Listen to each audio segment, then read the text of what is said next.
Well, welcome everybody. I'm Alex Belida from the Potomac Division, and this is our latest achievement program clinic. This time it's about motive power, and I'm here to tell you, you can do it. But before we go on, I want to ask you to ask yourselves some questions. Like, why are you interested in motive power? Now, is it something you really want or need to do? Or do you just want to test your skills? Or are you really interested in getting the AP Motive Power certificate? And what do you want to know to reach your goal? Well, here's what I can do for you. I can tell you how I got my Motive Power certificate, and I can show you my merit award models and how I built them. And I can tell you the AP requirements and offer some advice. So before I tell you the requirements, let me begin with this. First tip, do not be intimidated by what you see next. You do not need to build one of these or one of these, one of those, or even that. What you have to do is build 3 engines that earn merit award scores. Now, one has to be scratch built, but note this, motors, gears, wheels, and trucks, couplers, and lights are excluded. You can use commercial products. These engines you build have to run on track under their own power. They can be steam, diesel, traction, or any self-propelled vehicle. And that's why critters, speeders, and rail buses are very popular choices. Well, maybe not this one. I suspect it would not be able to earn enough points, although I think it has a lot of character. This, by the way, was described as a bush trolley car, bush tram car in New Zealand. And it was cobbled together, as you can see, with remnants of scraps that were laying around this guy's yard. So, how did I get into this whole thing? The first thing I did in terms of tinkering with motive power involved an MDC roundhouse climax. This was well before I even thought about going for my master model railroader or the motive power certificate. Now, any of you that know about the roundhouse MDC climax know that it came in its original form with a motor that was just awful. It sounded like a jumbo jet on the runway getting ready to take off. And when it did move, it moved, maybe a millimeter a minute. It was pathetic. And I searched around on the internet and found a guy who has a website called Geared Steam. And he had done a conversion of an MDC roundhouse climax by putting it on top of a Bachmann 44-ton power chassis. So you can find those, a lot of them available on eBay, for example. And I got one, and I followed the Geared Steam blog description of what bits need to be chopped and removed in order to fit the body down firmly on top of the Bachmann 44-tonner. And it worked. And this now is a very reliable runner on my layout. I chopped out the old horrific looking plastic logs in the back and put in real logs. And I used my dried coffee filter papers to create curtains and a canvas that's over the logs. So along the way, I got my cars, prototype models, structures, scenery, civil engineering, author and volunteer certificates, and was awarded my master model railroader in 2021. And I really, for me, and I know you don't have to do this, but I like the program because each certificate enabled me to learn new skills and knowledge. And to me, having been distant from the model railroading community for decades, I really needed that boost. And even after I got the master model railroader, I decided my modeling experience needed to add motive power. So the first step I took toward it was I acquired a kit from San Juan Details for this GE 23-ton box cab diesel electric locomotive. Nice little kit. Unfortunately, for various reasons, it probably took them about 6 months to deliver it to me, but it arrived, and as you can see on the left, it had a vertical motor that sat down on the chassis. I had to make some adjustments because the wheels were not the appropriate width, and the gears didn't necessarily mesh, so I had to do some tinkering. But I love the body, as you can see in the top right. Well, one thing that once I set it down there in a dry fit, the motor is visible. So at the suggestion of former AP coordinator for the division, Matt Thompson, I covered it with some cardboard on which I had printed out and pasted images of dials and gears, electrical panel stuff. And I built a little stool and placed a driver in it. And on the dashboard, I put in some more dials.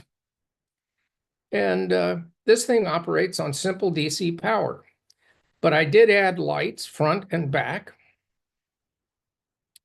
And it runs smoothly at a slow speed, as behooves an engine of that size. And it was a lot of fun to build, boosted my confidence. I did show it to the evaluators, and I was advised that there was little I could do with it in terms of adding detail and so on that would enable it to achieve a merit score. So I started on what I call the critter. Now, this one was a find at one of our Battlefield Baptist meets in November. And there was a table containing giveaway cars and engines and other stuff. And there was a model power Porter Hustler there that I wasn't able to get. And I trimmed off a couple of pieces. Those are the two little black bits that you see there on the left side. I tossed the body, and I looked at the engine housing that you can see in the top right. And I said, that would make a really nice tool chest. So I decided to put a cab that I made myself back where the original cab was, reorient the direction of the critter so that the front of it was now what used to be the back of the Porter Hustler. I reversed the wiring on it and started working by building up from the power chassis with wood. One of my favorite things to work with. And there you can see the tool chest. I added roof, to put in the headlight in the front, a window, a little background piece of paper with details on it. And then I started working on the sides, putting in nut bolt washers. I put kind of a cow catcher up front made out of trusty piece of metal that I get from an old used hand cream tube. I added ladder steps, hand grabs, and on the back I put in a crane that I cannibalized off of another old car. And I added some junk there and hung some chains from one of the rafters. I named this engine the Emmett in tradition of a lot of old engines being named. Emmett is my youngest grandson. Now, the other side, I decided I would hang tools so that this critter could be used as MLW work. And this one is also a very reliable runner. And it received a merit award. So I was on my way. I had my first engine. And next I decided there was a Conowingo Models Box Bug Doodle Bug, which was another model that the instructions said required a Bachmann 44-ton chassis. And there it is. It's a lovely wooden model. Sitting on top of the Bachmann 44 tonner, it basically fills the entire inside of this motor freight car. So I started adding all the details and the roof, and there were quite a few details to be added. Things went smoothly. Put a driver in the front. I decaled it for my South Pass Motor Freight Company, figuring I'd use this on runs up to a village on my layout that I call South Pass. And this could be the main transfer vehicle for carrying stuff up. And it was fine, except you can see the lights, and also it has marker lights on the rear. But when the evaluators look at it, they had some issues with it. It came very close to a merit award score, but the body sat too high off the track. The chimney had put in so that it was the outlets were facing front to back, which was no-go. There was no air hose and no front coupler, which was one of the evaluators' big sticking points. So it fell short. So I went back to the workbench. And in the meantime, the Bachmann chassis started acting up. And I thought, no, I'm going to buy Stanton drives. I'm going to get one powered Stanton drive and one dummy. I'm going to add a new cow catcher plow and other details. So there you can see on the left the Stanton drives. On the top right, you can see I had to make a new floorboard to go inside the body. Now, because now everything was wood, save for the power trucks, I had to put in lead weights. And I put in a lot of lead weights to give it the kind of substance it needed to hold the track. And that included, in addition to those slabs of lead, I had these little quarter-sized weights that I could throw in as well. And there you can see the resistors and so on to power the marker lights as well as the headlights. So now there was plenty of room for the wiring. I did have to remove the roof from the original version and reattach it. And I did put on a front coupler and an air hose on the back along with the coupler lift. And that's what it looked like. It did sit a little lower. I did reorient the chimney, and I put on the front coupler and a new cow catcher, and it got a merit award. So that was 2 down of the 3 engines you need. Now for the scratch build, I had this bizarre desire to build a vertical boiler old timer. The Class A vertical boiler logging locomotive was a 12-ton locomotive manufactured by Climax around 1889. I like the idea. There you can see a prototype. This one was called the Gold Bug. This is another look at it. Water tank in the front, the boiler in the back, and then a place for wood in the very back. This is a drawing from the Pennsylvania Lumber Museum of one that was used on a logging line. Now, there have been some models made of a vertical boiler. Now, this was made by Northwest Short Line in HO and HON3. This was a West Side model, which you'll notice doesn't have a round water tank, but rather a rectangular one. But modelers, because these are so out of production and rarely on the market and expensive when they do, modelers tend to make their own. You'll note this one. This was an HO model that I found somebody had made online. Notice it sits rather high. Here's another one. This one was a beautiful O-scale model, so there's a lot more opportunity for putting detail on it. And there are 3D printed versions. This one that I show here is made by Jelly Models of Japan, and it runs on a Kato power chassis. So, question, how was I going to approach this? I had this Bowser motor drive, but clearly it was inappropriate because it sits way up too high. You can't conceal the motor and you can't conceal the gearbox. So Stanton drives to the rescue again. One powered drive, one dummy wheel set.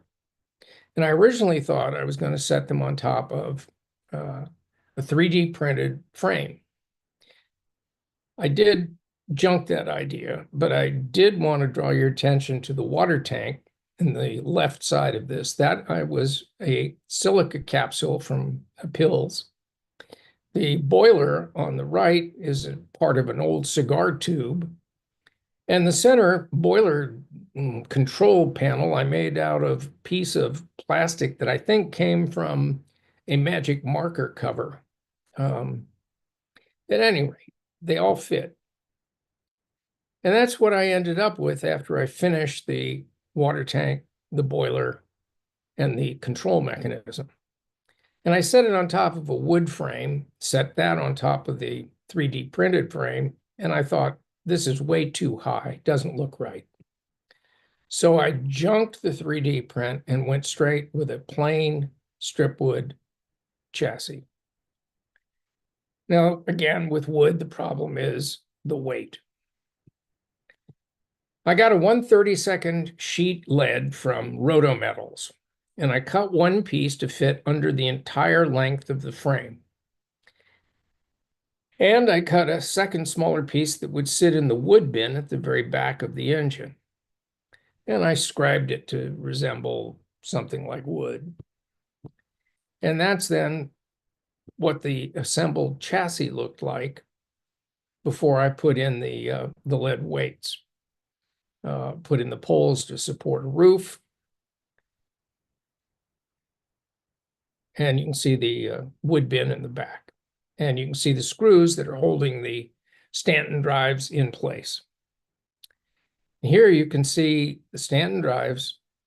I have removed one of the pieces of strip wood at each end to bring the wiring up.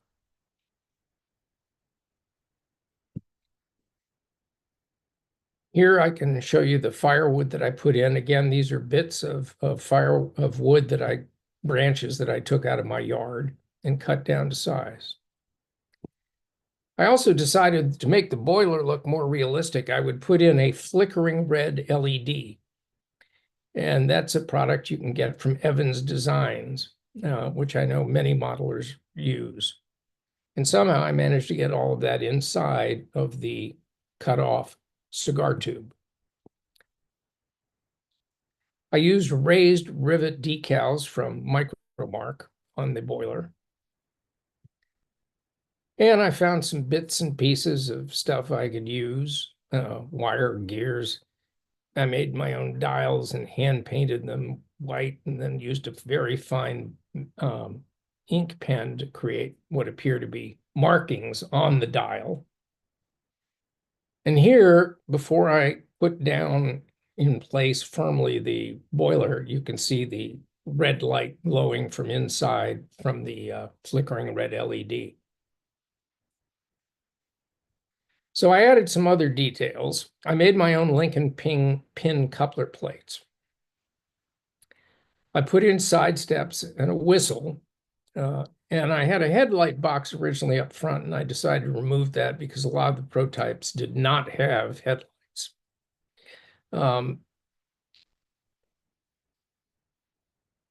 The smokestack was completed here by putting in this diamond smokestack on the top.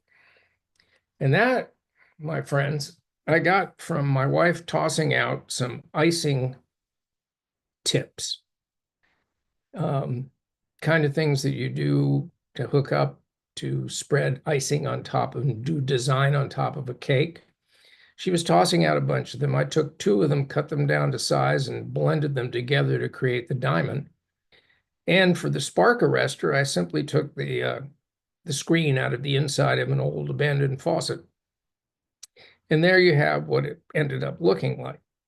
Lots of nut bolt washers and hex bolt washers. Now, here's an interesting little tip, if you didn't know about it, you can make hoses like the hose that's sitting on top of the water tank or the hose that's connecting the boiler mechanism to the water tank out of solder that you paint. Just use it raw. It flexes nicely. You can shape it like a coiled hose. I hung some chains from the railing there by the boiler. And this is what it ended up looking like after I added a toolbox and a jug up on the front. And of course, I cut a door into the boiler. And this is what the short line stand drives look like. Please note the frames, the side frames I made to go on that. If you take a look at the bottom image there from that Pennsylvania Lumber Museum, that's the model I followed in terms of making side frames for my engine.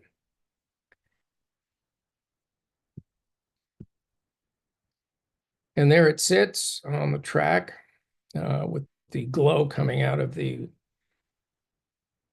boiler. And here we'll take it for a little test run, just to show you it actually does move on its own power on track. And it's pulling that Densmore tank car because it's one of the only other cars I have that uses Lincoln pin couplers. And so I could hook it up to the vertical boiler engine.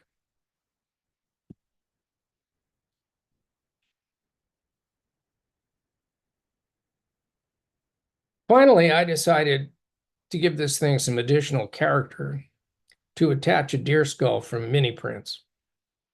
And so I parked it up there. I've used the skulls that I got from them in other cases. I've got a little narrow gauge rail car that I use that I mounted a cattle skull to.